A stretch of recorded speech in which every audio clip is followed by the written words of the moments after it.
Oh no, I just found out I got planets in that dreaded 12th house. Hey there, this is the birthday coach, Jeremy Riden, saying you were born for more. You deserve more love, happiness, and success, and I want to help you achieve that through the secrets of astrology. And this video is all about the 12th house, and having planets there can make it difficult for anybody. It's also part of a larger playlist called Help Me, My Natal Chart Sucks, where I cover other difficult aspects or places that you may find the planets within the natal chart. So subscribe to my channel, ring the notification bell so you can reach your fullest potential with the secrets of astrology. So before we even get started, why is it called the dreaded house? Why do a lot of people freak out when they hear that they got planets in the 12th? Well, it's from all the literature they read, where the 12th house, from a lot of traditional or Vedic standpoint, was the house of loss, failure, sickness, disease, hospitals, isolation, losing your mind. Not a lot of pretty stuff there, right? But as astrology has evolved and we become to realize that every house represents more than just one aspect, the 12th house for a lot of spiritual people is known as the house of spirituality, intuition, healing, the divine. So it's a very special house, but it ain't a worldly house. And what do I mean by a worldly house? The earth operates completely different than the spiritual plane. That's why it's a dog-eat-dog world. That's why we got capitalism in America, the haves and the have-nots. It's not kumbaya, let's all hold hands and, just say that we're one big brotherhood. Now, Aquarius, I love you. I hope we get there. But the reality is, whenever you got a planet in the 12th, that's the area that you're going to grow the most in your soul. Your soul signed up to grow. And so if you're alive and you're breathing and walking on earth, there's some area of your life that you still got to grow in spiritually, that you still have to heal as an individual. That 12th house shows us where you need to heal deeply so you can start living fully, where you need to develop a spiritual approach. Spiritual approach a lot of times is confusing because it's not always straightforward. It isn't always linear. A lot of times spiritual is like in circles or spirals. And so a lot of hindsight, we don't know clearly until we've gone through things. So 12th house takes more time to discover how to use the energies that you find any planet being there with. With that being said, I don't want you to be discouraged because life is about not giving up, giving in. If you're new to astrology, I know you want to hear you're rich, you're famous, you're going to be in love, everything's perfect. But that's not the case. Even when I coach millionaires, they got heartbreak, they got troubles, you're human. And so the quicker you realize that there are areas that you may struggle with or areas that God's going to bring your way to sharpen your spirit, to grow your spirit, and you begin to look at that area of your life in a more surrender, 12th house is surrendering to the higher power, the better off you're going to be instead of keep knocking your head against the wall saying, how come I'm not getting any results?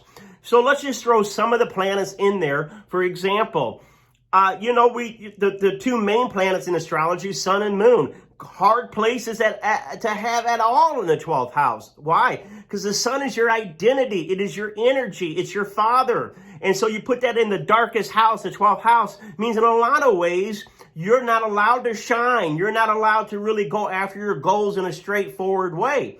Now, some astrologers will say, well, if you got sun in the 12th, you don't want to shine. That's hogwash because you may have a lot of Leo placements.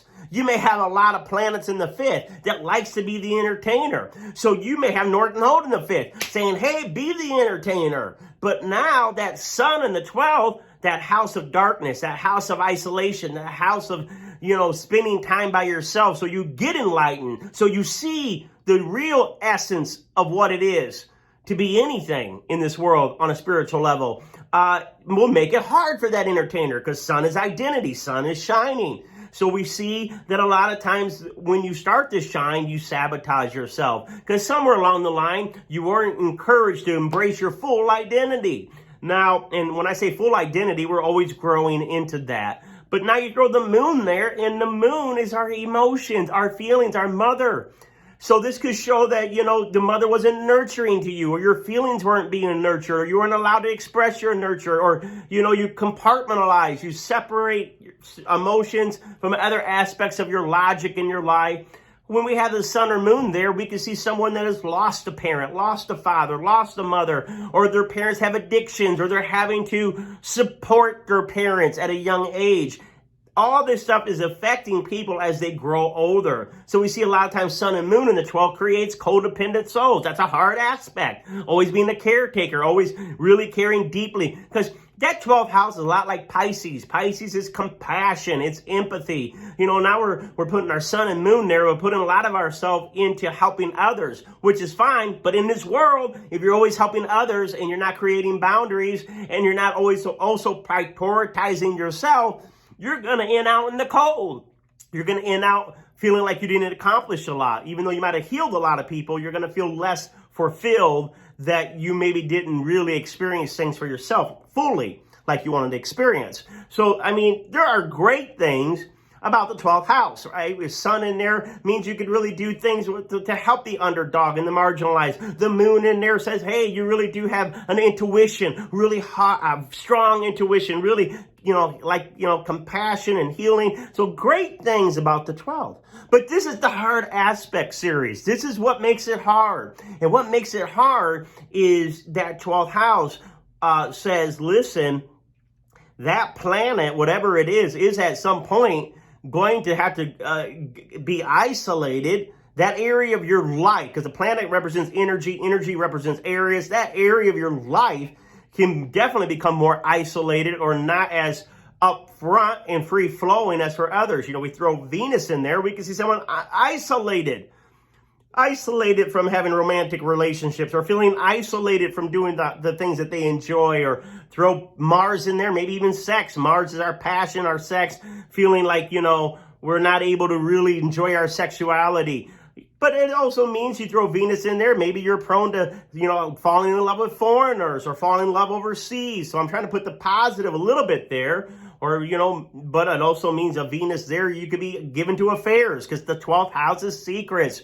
But besides secrets, 12th house is our hidden enemies. It's our hidden enemies. And really, there's that quote, the greatest enemy is really myself. That 12th house, besides spirituality, is subconscious.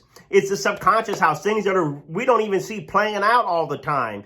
It's going on subconsciously, patterns that are ingrained in us instinctually. And so what happens is that, we sabotage our own self. Whatever that planet that is in that 12th, whether it's Mercury, how are you sabotaging your own business? How are you sabotaging your communication? How are you sabotaging, being more fun and flowing? Why do I say sabotage? Hidden enemies, subconsciously. Where are you subconsciously, hurting yourself? That 12th house is loss. How are you creating loss in your own life? Through your own psychological issues, through your own, ingrained patterns. And so the 12th house, whatever planet is in there, it's going to make you wake up one day and realize where you need to stop sabotaging, how you're sabotaging yourself, how you're hurting yourself. That's why we got Venus in there. We're learning that self-love, We're Mars in there. We're learning Mars sun, maybe learning that self-respect, courage. So there's all these different aspects. Now, you may have nothing in the 12th, but have a lot of Pisces. Pisces rules the 12th house. So this means that you can have a lot of these things. 12th house is a lot of internal emotions, like the 4th and 8th. 4th, 8th, and 12th are water houses, or the emotional houses. So we were internalizing a lot of our spiritualities, internalizing a lot of our hurt, internalizing a lot of our pain. And if it's the house of enlightenment, you don't get microwave enlightenment. Yeah, bam, you may have a vision and write a book and then get millions of followers worshiping you.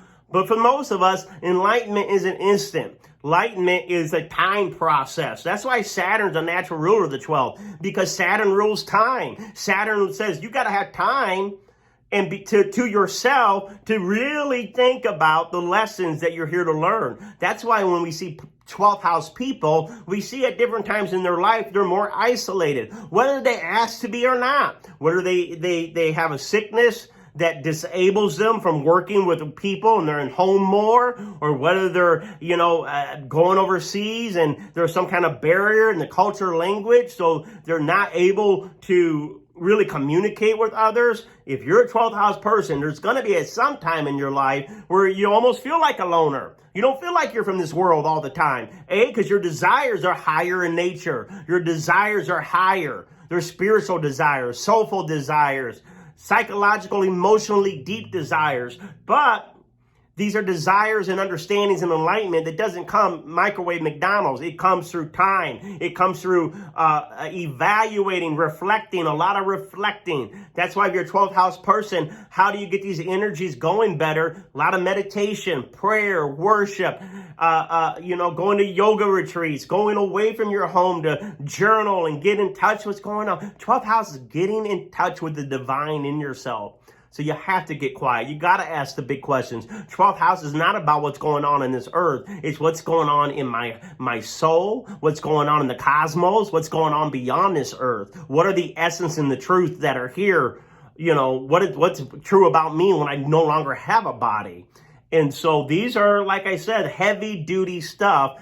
And so that means when we have any planet there, it's going through heavy duty stuff, really heavy duty stuff. I mean, you could throw Pluto in there and we see a lot of doing dream work, having maybe violent nightmare dreams, working through our dreams to deal with our subconscious mind. I mean, just all stuff. But this series is about hard aspects. And I'll probably do a 12th house, where I take each planet and go more into it. But what you want to do is to operate with the positivity of that 12th house. If you feel like there's an area of your life that's cursed or not blessed, or it's just not functioning fully, the house is a house of spirituality and charity and kindness. So you begin to do kind acts towards whatever planet is in that house. So, if Venus is in that house, it's going to be more about showing universal kindness than necessarily, just your boyfriend or your girlfriend. And the more that you can help other people feel love, the more that's going to help you attract a personal relationship. 12th house is all about universal. And if you don't get a universal concept, a higher concept on how to take, whether it be your business, your sex, your family, and find higher values, higher energies about those subjects, then you're not going to operate. It's not straightforward. That's why there's a lot of confusion around that house. Same thing with Mercury. You throw it in there. You want to talk, spiritually to people. You want to lift people's spirits up. You want to inspire people. You want to support spiritual business. Even if yours is a regular business, you would want to give to nonprofits and charities if you want to bless that Mercury in the 12th. Now you got me preaching. You got my Sagittarius second house preacher going right now. But anyways, I don't want to go much longer. Look at remedies. Look at things that 12th house asks us to give something up. What is it that I got to give up with my desires or my goals or my wants to truly discover what God wants, the universe wants, and get my will in line with the higher will? And this requires that you have a trust that the universe is on your side, that God is not here to punish you. God wants what's best for you. Spirit wants what's best for you. Your higher self wants what's best for you, but you got to trust. 12th house means surrender, but you're not surrendering unless you're trusting. So you have to trust that unseen, what you can't see, you're still being guided. Listen to that intuition. Listen to those dreams. Listen to synchronicities. It's a spiritual house. And then also with that being said, with that 12th house, like I said, do meditation, mantras, singing and dancing, doing things that are the muse, things that get into your creative muse, that inspires you. That Pisces energy is about inspiration, imagination. Use your imagination when it comes to any planet there. Use your imagination, use your inspiration to deal with that planet in a higher vibration. So this is kind of generic stuff, Put what planets you got in below. We'll do another video down the road. Hit a like. I'm really excited I love 12th house people. 12th house people is what's going to make this world a better place. Because while you grow your soul, hopefully the information and the healing and the guidance you give the rest of us will cause us also to grow and become enlightened.